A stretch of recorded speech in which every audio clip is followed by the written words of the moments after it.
सपनों की ऊंचाई वही तय करता है जो इन्हें पाने की हिम्मत रखता है। प्यारे बच्चों, नमस्कार। स्वागत है आपका आपके अपने YouTube channel SP the great study circle पर। प्यारे बच्चों, आज हम करेंगे क्लास 12th का बहुत ही महत्वपूर्ण टॉपिक, जिसका नाम है मानव में जनन। प्यारे बच्चे, हम देखेंगे कि मानव में जनन कैसे होता है और मानव जनन तंत्र के जो पार्ट हैं, एक है मादा जनन तंत्र और एक है पुरुष जनन तंत्र, एक है फीमेल रिप्रोडक्टिव सिस्टम एंड एक है मेल रिप्रोडक्टिव सिस्टम। हम इन पर एक एक करके चर्चा करेंगे। आज हमारा फोकस रहेगा फीमेल रिप्रोडक्टिव सिस्टम पर। प्यारे बच्चों, किसी भी जीव को अपने अस्तित्व को बनाए रखने के लिए प्रजनन की आवश्यकता होती है। ठीक है। अब हम देखें कि मनुष्यों में प्रजनन की एक विशिष्ट प्रवृत्ति पाई जाती है और यह जो प्रजनन क्षमता है उनमें जन्म के साथ नहीं बल्कि कुछ वर्षों बाद विकसित होती है। जब उनमें जनरली जब मेल्स में अपन देखें तो विशेष चेंज आते हैं, जैसे उनकी आवाज़ का भारी हो जाना, आवाज़ का भारी हो जाना, ठीक है, आवाज़ का भारी हो जाना और आवाज़ का भारी हो जाना, दाढ़ी मूछों का आना, दाढ़ी मूछों का आना और फीमेल्स में मेंस्ट्रुएशन साइकिल का स्टार्ट हो जाना। ठीक है। प्यारे बच्चों, मनुष्य में जो प्रजनन समझने से पहले हम प्रजनन की प्रक्रिया समझने से पहले हम कुछ महत्वपूर्ण टर्म जो हैं उनको समझेंगे। सबसे पहले हम देखेंगे कि फर्टिलाइजेशन क्या होता है या निषेचन क्या होता है। सबसे पहले हम देखेंगे कि फर्टिलाइजेशन या निषेचन क्या होता है। प्यारे बच्चों, male gamete male male gamete male gamete में हम दे स्पर्म, जनरली हम समझें जैसे स्पर्म, मेल गैमेट में स्पर्म और फीमेल गैमेट जैसे हम बोलेंगे ओबम। ओबम का आपस में मिलना, आपस में मिलकर जायगोट, जायगोट या हिंदी में बोले तो युग्मनज, युग्मनज का निर्माण करना ही फर्टिलाइजेशन है। मतलब male gamete and female gamete का आपस में मिलने की प्रक्रिया को हम क्या बोलेंगे? फर्टिलाइजेशन या निषेचन बोलते हैं। प्यारे बच्चों, निषेचन जो है वह दो प्रकार का होता है। एक होता है आंतरिक निषेचन और एक होता है बाह्य निषेचन। आंतरिक निषेचन जो होता है वह मादा के जो या फीमेल के अंदर होता है और मनुष्य में जनरली है फैलोपियन ट्यूब में होता है। किसमें होता है? फैलोपियन ट्यूब में, फैलोपियन ट्यूब। आगे समझेंगे कि फैलोपियन ट्यूब क्या होता है। अब बाह्य निषेचन को हम जल्दी से 2 मिनट में समझने का प्रयत्न करेंगे। प्यारे बच्चे, बाह्य निषेचन में जो है फीमेल जो है अपने ओबम को या अपने अंड कोशिकाओं को वातावरण में रिलीज कर देती है, वातावरण में छोड़ देती है और मेल जो है उन पर स्पर्म जो है या जो मेल सेल्स है उस पर इंसर्ट कर देते हैं और इस प्रकार का निषेचन जो है, इस प्रकार के निषेचन प्रक्रिया को हम बाह्य निषेचन कहते हैं। जनरली है जो बाह्य निषेचन है वह मत्स्य वर्ग में पाया जाता है, मत्स्य वर्ग में पाया जाता है। आज का हमारा टॉपिक है आंतरिक निषेचन और आंतरिक निषेचन के अंतर्गत भी हमारा टॉपिक है कि हम मानव में जो आंतरिक निषेचन होता है हम उसे समझें। प्यारे बच्चों, आंतरिक निषेचन से समझने से पहले या मानव में जनन को समझने से पहले हम कुछ टर्म और देखेंगे, जैसे कि प्यूबर्टी को अगर हम बात करें या युवावस्था या यौवनारंभ है ना, युवावस्था। जनरली जब महिलाओं में मासिक चक्र प्रारंभ हो जाता है या मेंस्ट्रुएशन साइकिल, जिसे हम मेंस्ट्रुएशन साइकिल बोलते हैं, और मेल में दाढ़ी मूछों का आ जाना और आवाज़ का भारी हो जाना और ऐसे बहुत से लक्षण जो मानसिक और शारीरिक देखने को मिलते हैं। इनके अलावा भी प्यारे बच्चों, जनरली यह पुरुषों में उम्र 14 से 16 साल होती है और महिलाओं में यह उम्र 13 से 15 साल होती है और प्रेजेंट में यह उम्र धीरे धीरे महिलाओं में घटती जा रही है, क्योंकि जो आसपास का परिवेश है, जो आसपास का वातावरण है, यह भी इसका जिम्मेदार है ना। अब देख रहे हैं कि अब आज के समय में यह उम्र घटकर 8 साल तक भी पहुंच रही है और अनुमान है कि यह घटती जाएगी। इसलिए जरूरी है कि जो परिवेश जो है, हमारे आसपास का जो वातावरण है, जो सोशल मीडिया है, उसमें भी थोड़ा इसका भी योगदान है। चलो, इस विषय पर हम आगे कभी चर्चा करेंगे और इस विषय को हम समझने का प्रयत्न करेंगे। तो समझ में आया कि प्यूबर्टी क्या है। प्यूबर्टी मतलब वह उम्र जब जो सेक्स ऑर्गन है वह डेवलप हो जाते हैं और कहीं ना कहीं जो बच्चे को जन्म देने के लिए तैयार हो जाते हैं, मेल और फीमेल। ठीक है, यहाँ तक समझ में आया। प्यारे बच्चों, जनरली होता क्या है, जो मेल गैमेट है, मेल गैमेट, या फिर हम डायरेक्ट बात करें मेल गैमेट में स्पर्म की, स्पर्म जो है और फीमेल में ओवम, यह आपस में मिलकर जायगोट का निर्माण कर लेते हैं। जायगोट जिसे हम बोलते हैं युग्मनज।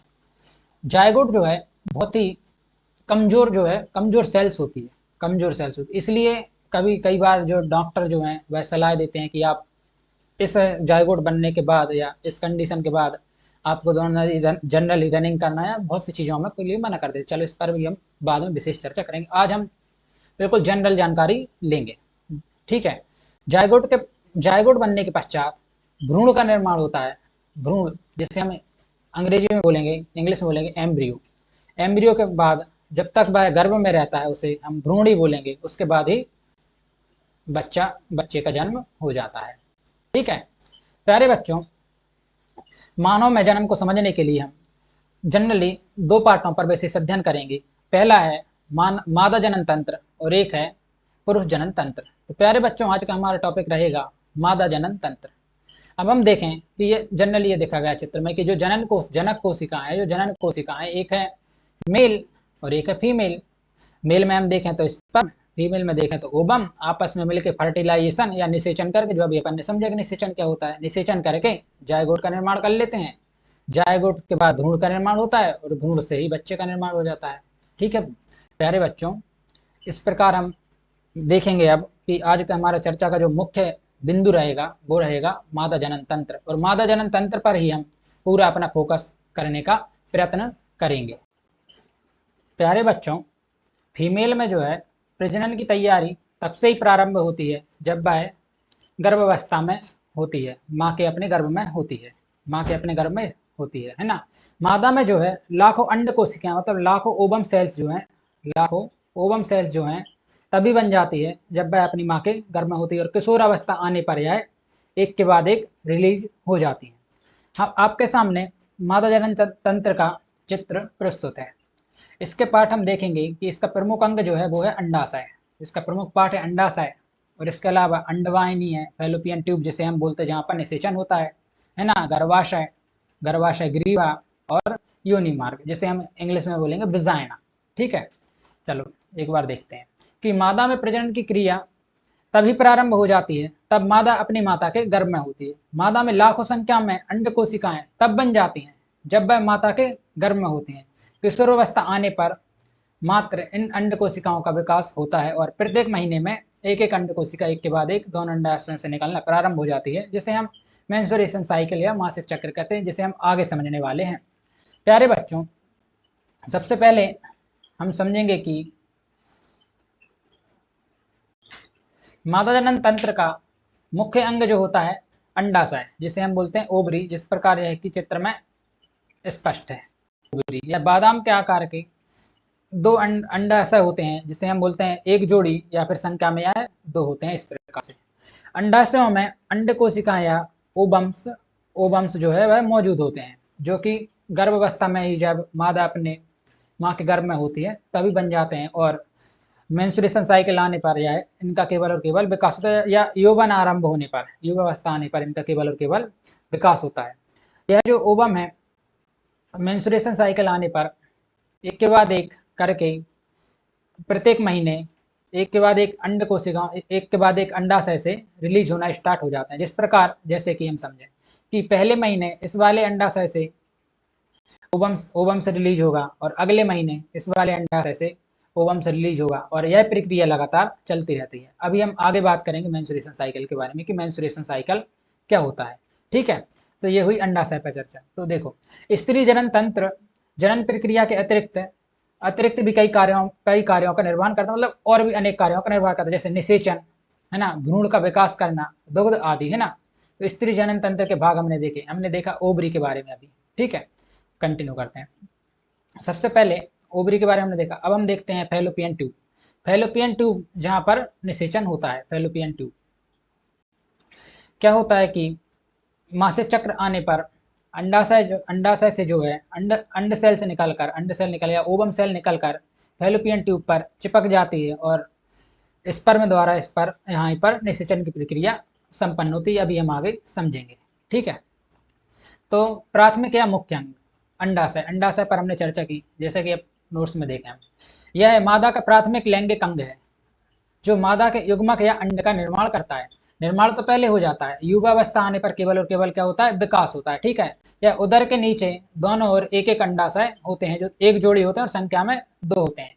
प्रत्येक अंडाशय 2 से 4 सेंटीमीटर लंबी एक चौड़ी तथा लगभग 1 सेंटीमीटर मोटी बादाम जैसे आकार की संरचना होती है, जो कि अंडाशय के बारे में उसका शेप कैसा होता है उसके बारे में बताया गया है। इसमें ये जो होता है डबल सेल, मतलब 2 लेयर होती हैं अंडाशय में। ठीक है, इस पर भी हम विशेष चर्चा आगे करेंगे, है ना। यह श्रेणी भित्ति से लिगामेंट द्वारा उदरीय गुहा में लटके होते हैं, मतलब इसके बारे में जानकारी दी गई है। चलो कंटिन्यू करते हैं। ठीक है, जैसे एक चित्र में आपको प्रस्तुत है अंडाशय का चित्र, है ना। डिंब वाहिनी है फैलोपियन ट्यूब जहां पर निषेचन की प्रक्रिया होती है। ठीक है, तो निषेचन की वास्तविक प्रक्रिया यहीं पर संपन्न होती है। यहाँ निषेचन के फलस्वरूप जायगोट का निर्माण हो जाता है और जायगोट जाकर गर्भाशय में जाकर चिपक जाता है और जहाँ पर उसका पोषण या विकास होता है। तो यह फैलोपियन ट्यूब के बारे में सिंपल सी जानकारी थी। ठीक है, गर्भाशय जहाँ पर भ्रूण का विकास होता है या जायगोट का विकास होता है, तो सिंपल है गर्भाशय के बारे में। यहीं पर ही भ्रूण का पूरी तरह से पोषण हो पाता है। मादा में केवल एक गर्भाशय पाया जाता है जिसे बच्चेदानी कहते हैं। यह 8 सेंटीमीटर लंबी खोखली और पेशीय संरचना होती है। इसमें जो है रक्त की प्रचुर मात्रा पाई जाती है, यहाँ पर क्या हो, जिससे कि भ्रूण का क्या हो सके, पोषण हो सके, है ना। इसका ऊपरी भाग फैलोपियन नलिका में खुलता है व निचला भाग संकीर्ण भाग गर्भाशय ग्रीवा कहलाता है। यह जो संकीर्ण मार्ग है, ये वाला मार्ग जो है गर्भाशय ग्रीवा कहलाता है और इसके ये वाला भाग जो है योनि या विजाइना जिसे हम कहते हैं। आगे हम कंटिन्यू करेंगे, हम समझेंगे योनि क्या है, विजाइना, है ना। गर्भाशय में पतली ग्रीवा द्वारा योनि में बदल जाता है। यह जो ग्रीवा जो है आते आते यहाँ पर सक्रिय हो जाती है ना, विजाइना कहते हैं, यह बदल जाता है। योनि मैथुन समय से पुरुष से जो है वीर्य को ग्रहण करने का कार्य करती है। ठीक है, तो आज की वीडियो में हमने केवल जनरल जानकारी ली है। अभी हम समझेंगे मेंस्ट्रुएशन साइकिल के बारे में। बहुत सिंपल तरीके से हम मेंस्ट्रुएशन साइकिल के बारे में समझने का प्रयास करते हैं। सबसे पहले हम देखें कि ये अंडाशय है। हम एक सिंपल रफ चित्र बनाते हैं और समझने का प्रयास करते हैं। अंडाशय, 2 जोड़ी अंडाशय हैं। तो प्रथम जो मासिक चक्र में जो है प्रत्येक महीने में 4 सप्ताह होते हैं, 4 चक्र होते हैं, 1 2 3 4 इस प्रकार, जिसमें अंड कोशिकाएं उपस्थित होती हैं। फर्स्ट वीक में जो होता है, फर्स्ट वीक में अंड कोशिकाओं का विकास होता है या मैच्योर होने का कार्य होता है, मतलब ओवम सेल जो है वह मैच्योर होती हैं और सेकंड व थर्ड वीक में आकर ये फैलोपियन ट्यूब में चिपक जाते हैं। जनरली जो ओवम सेल्स जो होती है उसमें चलने के लिए जो है कोई भी, जैसे कि हम बात करें मेल सेल्स में, स्पर्म में चलने के लिए इस प्रकार से यह फ्रुक्टोज पाया जाता है, जिसे हम बोलते हैं फ्रुक्टोज के माध्यम से यह चलते हैं। यहाँ पर चलने के लिए कोई माध्यम नहीं पाया जाता, तो यह क्या है, प्रेशर से यहाँ फिक कर चिपक जाती है। कहाँ पर, फैलोपियन ट्यूब में। और यहाँ पर 2 चक्र में मतलब 2 सप्ताह तक रुकती है।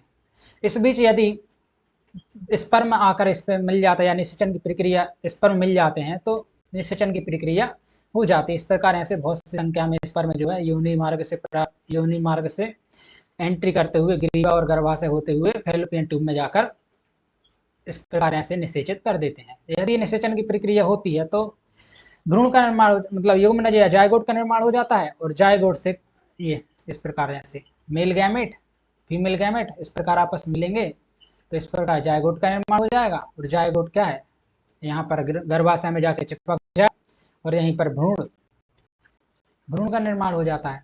ठीक है, तो हमने समझा। जैसे कि इसके बाद यह मान के चलो ये फर्स्ट महीना था, यह फर्स्ट मंथ था। फर्स्ट मंथ में यह साइकिल खत्म हुई। अगले नेक्स्ट वीक में या नेक्स्ट मंथ में अगले वाले ये वाला जो अंडाशय है इससे जो है फर्स्ट वीक में जो है ओवम सेल्स का मैच्योर हो जाएगी, ओवम सेल्स का विकास होगा। और सेकंड और थर्ड वीक में इसी प्रकार यहाँ फैलोपियन ट्यूब में जाकर चिपक जाएगी। और फोर्थ वीक में यदि निषेचन की प्रक्रिया नहीं हुई तो यह सेल क्या होती है, खराब हो जाती है, ओवम सेल्स हो जाती हैं, नष्ट हो जाती हैं और जो कि ब्लीडिंग या ब्लीडिंग के माध्यम से रिलीज हो जाते हैं, जिसे हम बोलते हैं मासिक चक्र। मासिक चक्र हमने बिल्कुल सिंपल भाषा में मासिक चक्र को समझने का प्रयत्न किया है। प्यारे बच्चों, first second third and fourth 4 चक्र होते हैं। अब मान के चलो ये फर्स्ट मंथ था और यह सेकंड मंथ था। अब हम समझते हैं मासिक चक्र के फर्स्ट वीक, मासिक चक्र के पहले वाले वीक में या पहले वाले सप्ताह में जो अंड कोशिका है, जो ओवम सेल्स है, वह नष्ट हो जाती है।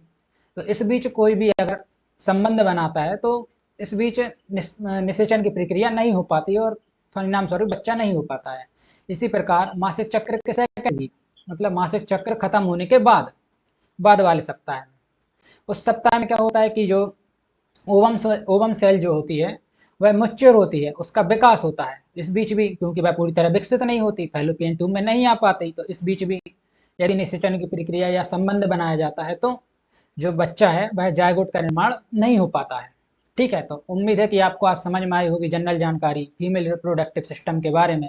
अगली वीडियो में हम फीमेल रिप्रोडक्टिव सिस्टम पर विशेष चर्चा करेंगे। कृपया वीडियो पसंद आई हो तो चैनल को सब्सक्राइब करें, वीडियो को लाइक करें और अपने प्रिय मित्रों में शेयर करें।